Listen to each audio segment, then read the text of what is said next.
Hi, I'm Julie, and my story starts in a warm, chaotic house where love was always present, but not always shared evenly. Our home was a small, bustling place filled with noise and motion. There was laughter echoing down the hallway, crying from one room or another, and the constant sound of little feet racing around. I grew up as the second oldest of four kids. My brother Sean was just a year ahead of me, and my younger sisters, Olivia and Rachel, were born when I was stepping into my teenage years. From as far back as I can remember, I was a helper. While other kids my age were outside riding bikes or watching cartoons, I was often in the kitchen with Mom, peeling potatoes or stirring something on the stove. I'd rock Rachel in my arms while Olivia tugged at my leg, needing help with something. I didn't think much of it at the time. It was just what needed to be done. But looking back, I realize I grew up fast. Responsibility wasn't a choice, it was just a part of daily life. My parents, Dennis and Diane, did their best with what they had. Dad worked long hours at the local factory. Sometimes he'd come home so tired he could barely take his boots off.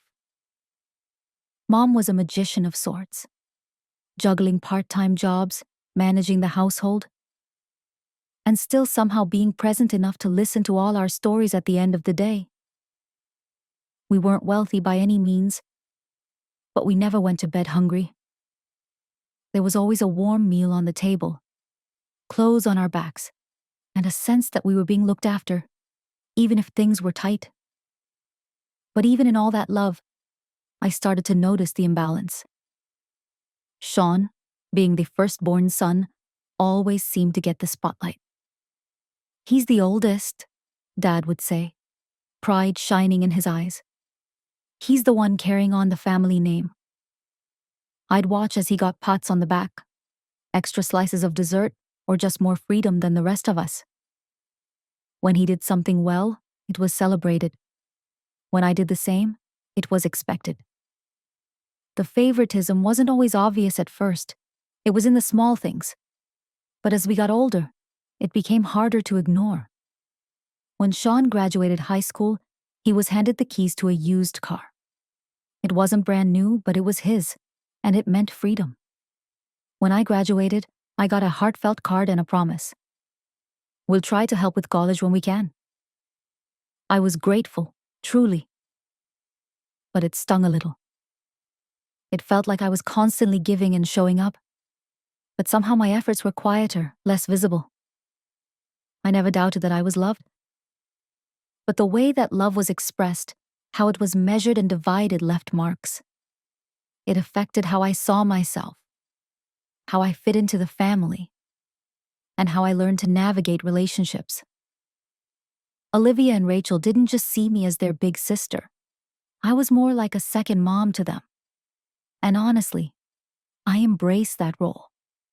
I felt responsible for them in a deep, unshakable way. After high school, I set my sights on college. My parents had managed to put aside a little money for our education. Not enough to cover it all, but enough to get me started.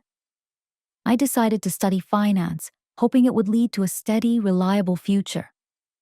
It wasn't easy. There were late nights, tough exams, and more coffee than I cared to admit. I juggled part-time jobs to make ends meet, and even with everything going on, I made it a point to stay in touch with home. Mom would fill me in on all the little things. How the girls were doing, what was new in the neighborhood. Dad usually just gave a quick "hey" before handing the phone off. And Olivia and Rachel would practically wrestle for their turn to talk to me. Those calls meant everything. Sean, on the other hand, stayed pretty quiet. He didn't reach out much. After high school, he went straight into a job at a local company and had no interest in college. Dad was especially proud. "Your brother's doing great in business," he'd say with a proud grin. I'd smile and nod, even if it stirred something inside me. A mix of pride? Yes. But also a quiet ache. Still, I reminded myself, life's not a competition. We're all on our own paths, moving at our own pace. The years seemed to pass in fast forward. Between exams, part-time jobs, and endless nights studying, college felt like both a blur and a marathon. But eventually, I made it through. I graduated with my degree in finance and was offered a job at a financial firm in the city shortly after. It wasn't flashy, but it was solid. A real foot in the door. My parents hadn't been able to cover everything, but the little they'd saved made a real difference. I never took that for granted. I knew how hard they'd worked for every dollar. How many extra shifts Dad must have picked up. How many things Mom quietly went without just so we could have a chance. That knowledge kept me focused. I showed up early, stayed late, and put everything I had into making the most of the opportunity. Graduation day was more emotional than I expected. There I was, standing in my cap and gown, holding my diploma, surrounded by hundreds of other graduates. And still, when I looked out into the crowd, I spotted my family instantly. Mom and Dad were front and center, dressed up and glowing with pride. Olivia and Rachel were waving like they were at a parade, barely able to stay in their seats. Even Sean was there. He stood a little off to the side, quiet, hands in his pockets. But when our eyes met, he gave me a small, genuine smile. After the ceremony, Mom pulled me into a tight hug, her eyes glistening. "We're so proud of you, honey," she said, voice cracking just a little. Dad wasn't as emotional, but he nodded and gave me a firm pat on the shoulder. The kind of gesture that said more than words. "You've done well, Julie. Now go make your mark." And I planned to. I had already decided I'd be staying in the city. There were simply more opportunities, and I couldn't afford to turn them down. Not if I wanted the future I'd been working toward. A small part of me considered moving back home, just for a while. But deep down, I knew that chapter had closed. This was the next step. The new job was demanding. Early mornings, late nights, and more spreadsheets than I could count. It wasn't glamorous, but I loved the rhythm of it. I loved being challenged. Still, being far from home was hard. I couldn't visit as often as I wanted, only during holidays or the occasional long weekend, but I kept in touch as much as possible. I called Mom regularly, sometimes just to hear her voice while I cooked dinner after a long day. Olivia and Rachel would jump on the phone whenever they could, updating me on school, friends, and whatever new obsession had taken over their world. Everything shifted about 8 years after I'd first packed my bags and left for college. I was back home for a quick visit, sitting at the kitchen table with Mom, sipping coffee and chatting about life. When my phone rang, I almost didn't answer. It was supposed to be a quiet morning. But I recognized my boss's number. His voice was serious. "Julie, we're launching a new branch in your hometown," he said. "And I want you to lead it. It's a big promotion. Are you interested?" I didn't even have to think. "Yes," I said, without hesitation. The company offered to cover the cost of an apartment nearby, but as soon as I mentioned that to Mom and Dad, they shut it down. "Come on, Julie," Mom said with a hopeful grin. "Just move back in. It'll be like old times." And even though I knew things wouldn't really be the same, I couldn't bring myself to say no. A part of me missed being surrounded by the people who'd shaped me. And the idea of being home, really home again, was strangely comforting. On my first day back, everything felt familiar but different. The house looked smaller than I remembered, like it had shrunk while I'd been away. Olivia and Rachel, now full-blown teenagers, came running the moment I walked through the door and wrapped me in hugs that nearly knocked me over. So much had changed, yet their excitement made it feel like nothing had. Sean had moved out and was living on his own. He was engaged now, which was news to me. That night, I found myself back in the room I'd grown up in, sitting cross-legged on the bed with Olivia and Rachel, just like we used to. We talked and laughed for hours, catching up on all the little things we'd missed. At one point I asked, "So, tell me about Sean's fiancée. What's she like?" The girls exchanged a quick glance. The kind that says there's more to this story. "Her name's Evelyn," Olivia said slowly. "She's different." Rachel jumped in. "Her family's really rich. Like her dad owns the company Sean works for." The way they said it, with careful pauses and exchanged looks, made my curiosity spike. "Different how?" I asked. They just shrugged and quickly changed the subject, like they'd said too much. Or maybe didn't want to say more. And just like that, I felt it. That old pull of family dynamics. Of being back in a place where everything seems familiar on the surface but has layers waiting underneath. The next few weeks flew by in a whirlwind of meetings, phone calls and paperwork as I worked to get the new branch up and running. My days were packed. But in the evenings I slipped back into old routines.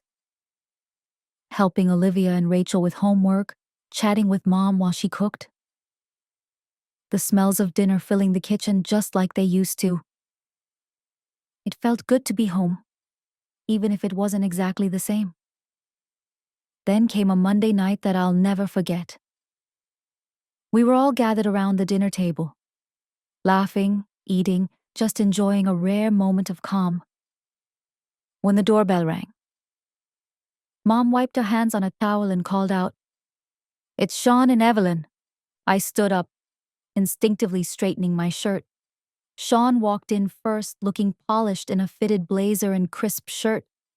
He gave me a nod and a half smile, then stepped aside to let Evelyn enter. She was tall, effortlessly elegant, with sleek hair and clothes that probably cost more than my rent. She looked around our house like she'd just stepped into a museum of a life she couldn't relate to. "Oh, how quaint," she said softly, lifting one of Mom's hand-painted ceramic figurines like it might be contagious. I watched in disbelief as Mom and Dad practically fell over themselves, trying to make her feel welcome. "Are you comfortable, Evelyn?" "Sorry it's a bit cramped. Let us know if you need anything." They apologized for the house being small, and even offered her tea 3 times before she finally accepted. Meanwhile, Olivia and Rachel stayed completely silent, barely making eye contact. It was like the energy in the room had shifted the second she walked in. Then it got worse. Evelyn glanced over at Rachel and made a snide comment about her outfit. Something along the lines of, "That top's a little quirky, isn't it?" The kind of passive-aggressive dig wrapped in a fake smile. That was it. I couldn't stay quiet. I pulled Olivia aside into the hallway and whispered, "What is going on? Why is everyone letting her act like this?" She sighed, like she'd been waiting for someone to ask. "Because Sean works for her dad," she said. "If we upset her, there's a chance he could lose his job." I stood there, stunned. That wasn't the family I remembered. We didn't bite our tongues. We didn't let people talk down to us, especially not in our own home. But now here we were, walking on eggshells, trying not to upset the wrong person. That moment stuck with me. It wasn't just about Evelyn's rudeness. It was about how much had changed. Somewhere along the way, fear had crept into the house I once saw as strong and grounded, and I wasn't sure how I felt about that. Things came to a head at dinner. What started as small, snide remarks from Evelyn quickly turned sharper. She made backhanded comments about my job, implying it wasn't real leadership, and then took a jab at what I was wearing, something about my outfit being so practical. That was it. I'd kept quiet long enough, trying to keep the peace, but something in me snapped. "Look," I said, trying to keep my voice steady. "I don't know who you think you are, but in this house, we treat people with respect. If you can't do that, maybe you shouldn't be here." The room froze. You could have heard a pin drop. Evelyn's expression shifted instantly, her face tightening with anger. She stood up abruptly, grabbed her purse, and stormed out without another word. Sean hesitated for a beat, caught in the middle, then followed her out the door with an apologetic glance over his shoulder. And just like that, the tension exploded. But not in the way I expected. Mom turned to me, her eyes full of hurt. "Julie, how could you say that? You know how important this is for Sean?" Dad's voice was low and tight. "You need to control your temper. This could ruin everything for your brother. His future depends on staying in good standing with that family." I sat there, stunned. I had stood up for my family, for the values we used to share. And now I was the one being scolded. They kept pushing. "Just apologize," Mom said. "Be the bigger person." Dad added, "We can't afford to make enemies right now." Eventually I gave in. Not because I believed I was wrong, but because I was tired of fighting. I mumbled that I'd try to make peace with Evelyn just to get them off my back. But inside, something had shifted. I couldn't unsee what had just happened. I couldn't unfeel the weight of being asked to stay silent, to smooth things over for someone who didn't respect us. It wasn't just about Evelyn anymore. It was about what we were willing to tolerate for the sake of appearances. And I wasn't sure I was okay with that. Soon, the wedding became all anyone could talk about. Every conversation, every family dinner, every group text, everything revolved around Evelyn's big day. And Evelyn, she took control like it was a full-time job. She micromanaged every detail, barked out orders like a drill sergeant, and made it clear that perfection wasn't optional, it was expected. We were dragged to an endless string of dress fittings, none of which were optional. Evelyn had picked out designer gowns with jaw-dropping price tags, and we were told we had to buy them. When I gently suggested a more affordable alternative, she let out a sharp laugh and said, "Oh, Julie, we can't have you looking cheap at my wedding, can we?" I bit my tongue. Mostly because Mom shot me one of those pleading looks that said, "Just go with it, please." Then came the bachelorette party. Evelyn handed out printed schedules like we were attending a corporate retreat. There were mandatory events, coordinated outfits for every activity, even color-coded accessories. I rolled my eyes but said nothing. Again, Mom's look. But nothing prepared me for what came next. Evelyn announced that she wanted all the bridesmaids, including me, Olivia, and Rachel, to perform a choreographed dance at the reception. "It'll be the highlight of the night," she said, beaming like she'd just solved world peace. My stomach sank. Years ago, I'd suffered a back injury, something that still flared up from time to time. I couldn't handle that kind of physical strain, especially not in front of a crowd. Still, I told myself, maybe it won't be that bad. Maybe it's just a few simple moves. I should have trusted my gut. The first dance rehearsal was a complete nightmare from the start. The choreographer, who was way too enthusiastic about the whole thing, started calling out moves like flips, splits, and lifts. I couldn't believe what I was hearing. We were supposed to be a group of bridesmaids, not acrobats. But Evelyn, she was taking it all way too seriously. She stood at the front of the room, shouting instructions like a military commander. "Put your backs into it," she barked, her voice sharp and demanding. I stood off to the side, phone in hand, trying to capture everything on video, though I had absolutely no intention of ever showing it to anyone. I just couldn't believe what was happening. As I watched, it became clear to me that there was no way I could pull off any of this. This is insane, I thought. This isn't what I signed up for. This is crazy, I muttered under my breath. We're not circus performers, Evelyn. I can't do this. Evelyn turned to me with a look that could have burned through steel. Her face immediately darkened, and she stepped toward me, her voice tight with irritation. "What do you mean, you can't? Of course you can. Stop being difficult, Julie." I could feel my frustration rising. I was trying to keep it together, but at that point, I knew I had to say something. "Evelyn, I have a serious back injury," I said, trying to keep my voice steady. "I physically can't do these moves. I'm not trying to ruin anything, but it's not safe for me." And that was when the storm hit. Her face twisted in rage, and she didn't even try to hide it. She started screaming at me, hurling insults with every word. "You're so selfish, Julie. Always thinking about yourself. You can't just make one little sacrifice for my big day?" The words kept coming. Mean, cutting, and full of venom. It was like everything in her had boiled over into pure hostility. Then, as if I hadn't been hit enough already, she said something that left me completely speechless. "Fine," she snapped. "If you won't dance, then you owe Sean $10,000.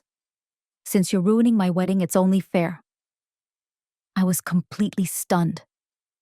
My mind couldn't process what she'd just said. $10,000? It felt like a punch to the gut. What kind of demand was that? I stood there, silent, trying to wrap my head around it. My body felt frozen, like the air around me had thickened to the point where I couldn't breathe. I glanced over at Olivia and Rachel, hoping for some support, maybe a word of encouragement, something to break the tension. But when I looked at them, all I saw were their eyes glued to the floor, avoiding my gaze. Not a word. Not even a glance in my direction. I wanted to scream, to make them see how unfair this was, how wrong it all felt. But all I could do was stand there. I felt so alone in that moment. Evelyn had crossed a line, and my family? They were just silent. It wasn't just about the dance or the ridiculous $10,000 demand anymore. It was about how everything had shifted. How Evelyn had turned my family into her puppets. And now, standing there, trying to hold it all together, I realized just how much I had sacrificed to keep the peace, to keep everyone happy. But this wasn't peace. It wasn't right. That was the breaking point. I couldn't take it anymore. The frustration, the disrespect, the constant feeling like I was invisible, like my feelings didn't matter, the whole wedding, the dance, the way Evelyn had turned everything into her personal show, it had pushed me past my limit. "You know what, Evelyn?" I said, my voice shaking with anger. "Keep your stupid dance. I'm done." My words hung in the air as I turned around and stormed out of the rehearsal. My phone was still recording, the video capturing my exit along with the madness of the meltdown unfolding behind me. I don't even remember how I got home. My mind was spinning. But as soon as I walked in the door, I couldn't hold it in anymore. I rushed to Mom and Dad, needing to explain everything to make them see how far Evelyn had crossed the line. I thought they'd understand. Surely they would see it my way.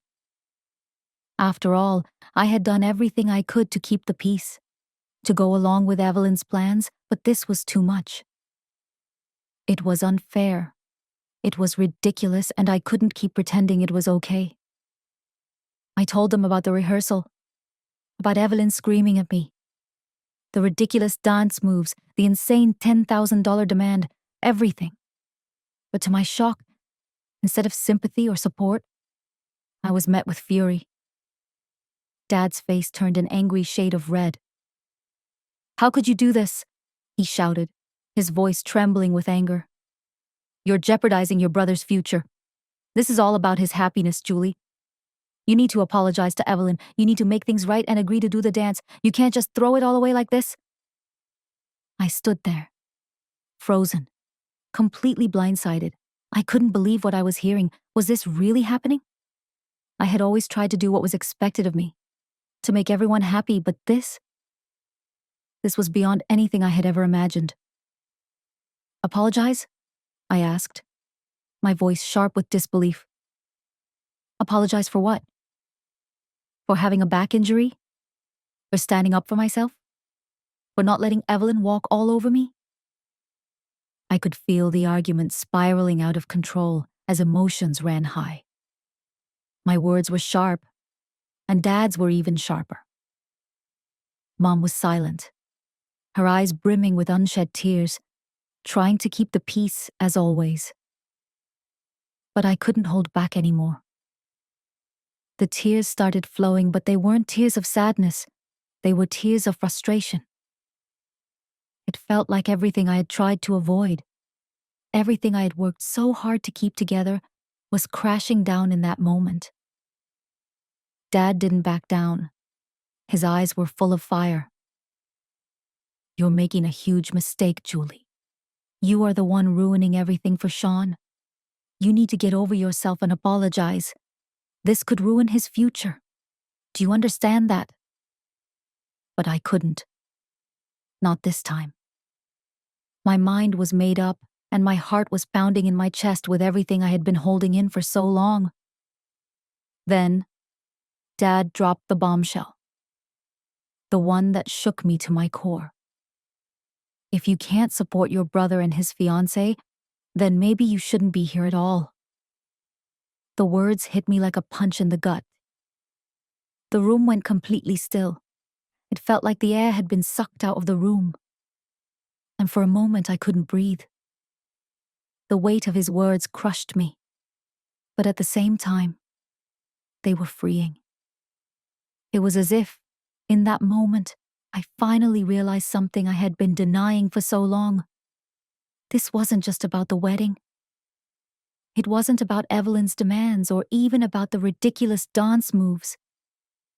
It was about me being invisible in my own family, about my voice not mattering, about the expectation that I should sacrifice my own well-being, my own feelings, just to keep everyone else happy. I turned on my heel, not bothering to say another word. There was nothing left to say. The silence in the room was deafening, but I couldn't stand it anymore. I walked out, my heart heavy, but a part of me knew it was the right thing to do. That night, I packed my bags. I didn't know where I was going, but I knew I couldn't stay in that house anymore. Not under those circumstances. Not with the way things had turned out. Mom tried to stop me. Her voice soft and pleading, but I couldn't do it. I couldn't stay in a place where I wasn't supported, where I wasn't seen for who I was. I couldn't stay in a place where my feelings didn't matter. The next day, I moved into the apartment my company had offered me. It was small and bare, but at least it was mine. The wedding came and went, but I didn't go. The thought of sitting there, watching my family bend over backward for Evelyn, was more than I could handle. Instead, I spent the day alone in my new apartment, feeling a mix of anger and heartbreak. A few days later, my phone blew up with notifications. Evelyn had posted all over social media, accusing me of trying to ruin her perfect day. She painted herself as the victim and made me out to be a jealous, spiteful sister-in-law. The comments that followed were brutal. Relatives I hadn't heard from in years suddenly had all sorts of opinions about my life, calling me selfish, cruel, and worse. What stung the most was seeing that even Olivia and Rachel had liked her post. That hurt more than I could put into words. Soon enough, the calls started. Aunts, uncles, cousins, all of them telling me how disappointed they were in me, how embarrassed I should feel. Olivia reached out to me once, sending a message saying she missed me. I thought maybe there was a chance to repair things, so I suggested we meet up. But she quickly backed off, telling me Evelyn wouldn't like it. After that, I stopped trying. I threw myself into work, thinking that if I could just finish my project, maybe I could leave this town behind for good. But no matter how hard I tried, things kept getting delayed. Problems kept popping up, demanding my attention, and each new delay felt like a fresh stab to the heart. Months went by, and I fell into a lonely routine. Work, home, sleep, repeat. I'd almost gotten used to the silence, the emptiness, when one night my phone rang. It was Rachel, and her voice sounded off, shaky. "Julie, can we talk?" she asked. We met at a cafe far from anyone we knew. Rachel looked worn out, dark circles under her eyes, hair all messy. As soon as she saw me, she broke down. Tears just poured out of her. "I'm so sorry, Julie," she cried, her voice full of guilt. "You were right about everything." She slowly began to tell me everything that had happened. After the wedding, Evelyn had shown her true colors. She had been treating Olivia and Rachel like her personal servants, forcing them to clean her house, cook her meals, and do her laundry, all without paying them a single cent. "She says it's our duty as family," Rachel explained bitterly. Her voice edged with anger. "And Sean, he just goes along with it. He sees how she treats us and doesn't say a word." I couldn't believe what I was hearing. I was absolutely furious. "What about Mom and Dad?" I asked, shaking my head. "They can't possibly be okay with this." Rachel let out a hollow laugh, one that carried all the exhaustion and frustration she had been holding in. "They think it's great. They say it's building character and strengthening family bonds. It's like they've been brainwashed by her," she said, her words heavy with disbelief. I couldn't comprehend it. This was worse than I'd ever imagined. All of it, the manipulation, the control, had gone on behind closed doors while I'd been completely out of the loop. "I'm so sorry I didn't stand up for you sooner," Rachel said quietly, her voice cracking as she looked up at me with guilt. "We were all too scared. We didn't know how to stop it. But I can't take it anymore. Please, Julie, help us." The next day I headed straight to our parents' house. When Mom opened the door, her smile disappeared the second she saw me. "Julie, what are you doing here?" she asked, looking surprised. I pushed past her and walked straight into the living room. Dad was sitting there, reading the newspaper. But when he saw me, he frowned. "We need to talk," I said, my voice firm. "About Evelyn and how she's treating Olivia and Rachel." Mom's expression immediately hardened. "I don't know what Rachel's been telling you, but..." "Don't." I cut her off. "Don't try to deny it. I know everything. How can you let this happen? They're your daughters." Dad stood up, his voice cold and defensive. "Now listen here, Julie. Evelyn is family. She's given Sean opportunities that we could only dream of. If the girls need to help out a little, that's a small price to pay." I was shocked. "A little help?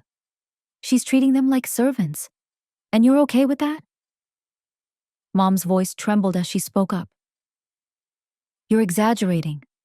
The girls are fine. They're just..." "Just what, Mom?" I interrupted, my frustration boiling over. "Just being treated like crap by their sister-in-law while you look the other way?"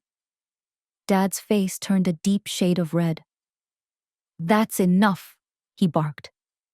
"I won't have you coming in here and stirring up trouble. Evelyn is Sean's wife. She's wealthy, and she can give this family a future. If you can't accept that, maybe you're not part of this family anymore."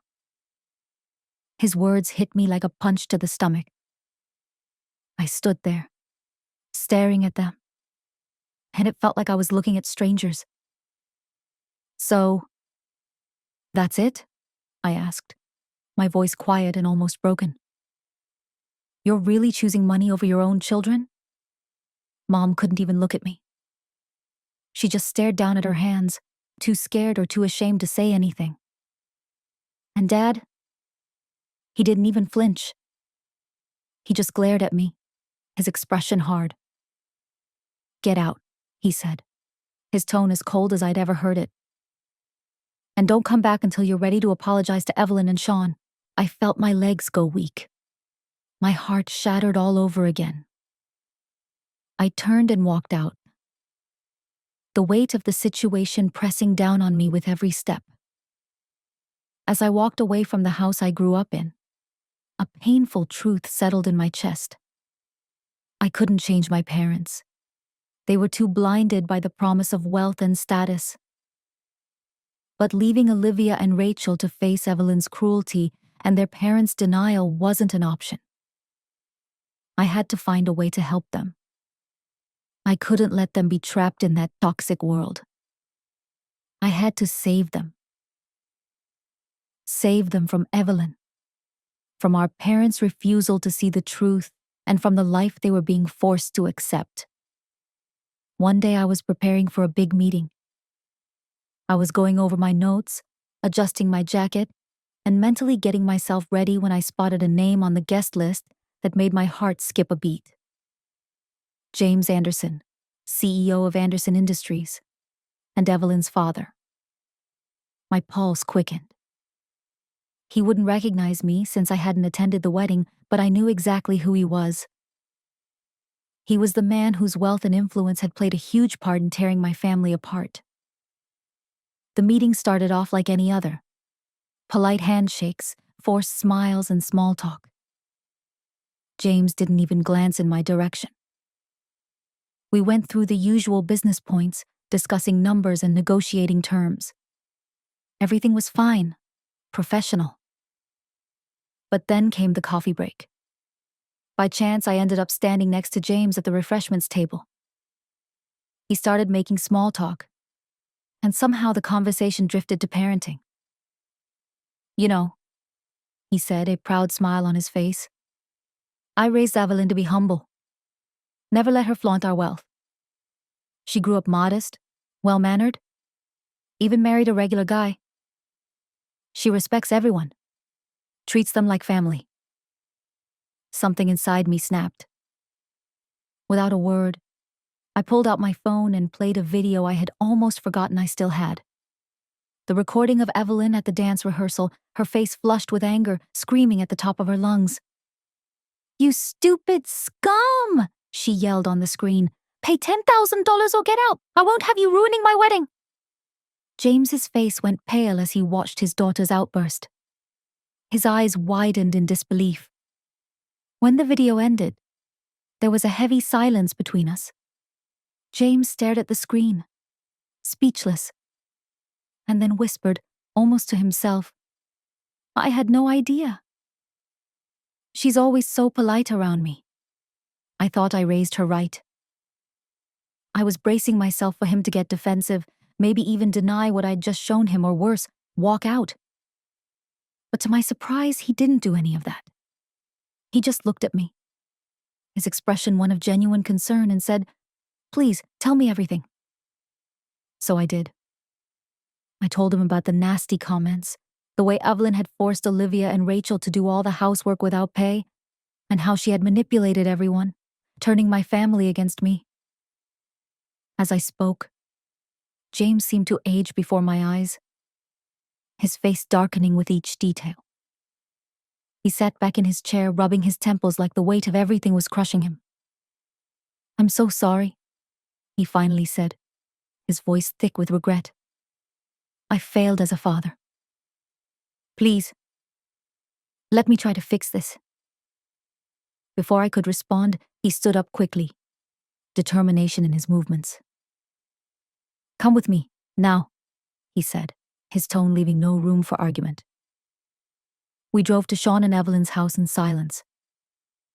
James's hands were gripping the steering wheel so tightly that his knuckles were white. When we stepped inside, the sight was more than I could bear. Olivia was in a maid's uniform scrubbing the floors, while Evelyn sat on the couch, giving orders like it was her personal kingdom. That's when James completely lost it. "Evelyn, what is going on here?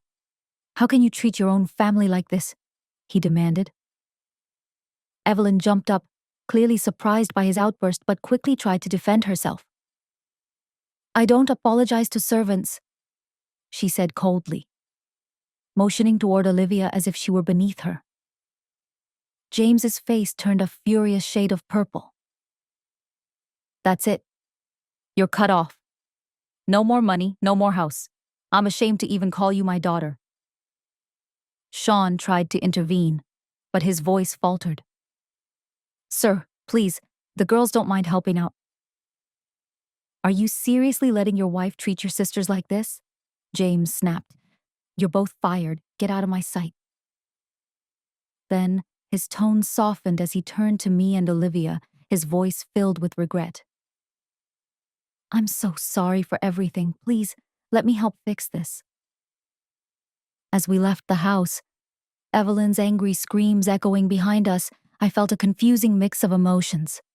Relief, vindication, but also an undeniable sadness. It didn't feel like a true victory. The fallout hit hard and fast. Instead of seeing things for what they were, my parents doubled down on supporting Sean and Evelyn. They were livid with me. "How could you do this to your brother?" Mom cried over the phone, her voice breaking. "He had everything. And now it's all gone because of you." Dad's words stung even more. "You've always been jealous of Sean," he snapped, his voice dripping with anger. "Well, congratulations. You've destroyed this family. Don't bother coming around anymore. You're not welcome." Their words hurt, but honestly, I wasn't surprised. They'd made their choice a long time ago, and it wasn't me or my sisters. I threw myself into finishing the project that had kept me in town. When it was finally wrapped up, I packed up my apartment and left without looking back. I found a new job in a different city, ready for a fresh start. Months passed. I built a new life, made new friends, and tried to move on from the family that had turned their backs on me. But no matter how much I tried to forget, I couldn't stop worrying about Olivia and Rachel. I sent them texts now and then, but their replies were always short, distant, like they didn't want to talk. One rainy night, I heard a knock at my door. When I opened it, I found Olivia and Rachel standing there, soaked to the bone, each holding a suitcase. "Julie," Olivia said, her voice trembling. "We need your help." We sat down together with cups of hot tea, and they began to tell me everything. Sean and Evelyn, now both broke and without jobs, had moved back in with our parents. But instead of being humbled by their situation, Evelyn had only become more controlling. "She treats the house like her own personal kingdom," Rachel explained. "And us? We're just her servants." "Mom and Dad don't do anything," Olivia added. "They're so afraid of Sean leaving that they let Evelyn do whatever she wants." I could feel my heart breaking as I listened. "Why didn't you tell me sooner?" I asked. They both looked down, clearly uncomfortable. "We were ashamed," Rachel admitted. "And scared. Evelyn threatened us, said she'd make things worse if we contacted you. But we just couldn't take it anymore." "Please, Julie," Olivia whispered, her eyes filled with desperation. "Can we stay with you? Just until we find jobs and get on our feet?" Without thinking twice, I said, "Of course you can. Stay as long as you need." At first it wasn't easy. My apartment was small, and we had to figure out how to live together again as adults. But over time we found our rhythm. We started picking up the pieces of our lives. I helped them write resumes, practiced interview questions with them, and we stayed up late talking through everything we'd been through. Years of pain and misunderstandings. Weeks turned into months. Olivia landed a job at a local bookstore, and Rachel started taking classes at a community college nearby. Even though I told them they didn't have to, they insisted on helping with rent and groceries. One night, As we were sitting around the dinner table laughing about a silly story, it hit me. Our parents might never change. Sean and Evelyn might always be who they are. But that was okay. We had each other. And that was enough. Looking at my sisters, now strong and finally free to be themselves, I knew we were going to be okay. Whatever came next, we'd face it together, just like a real family should.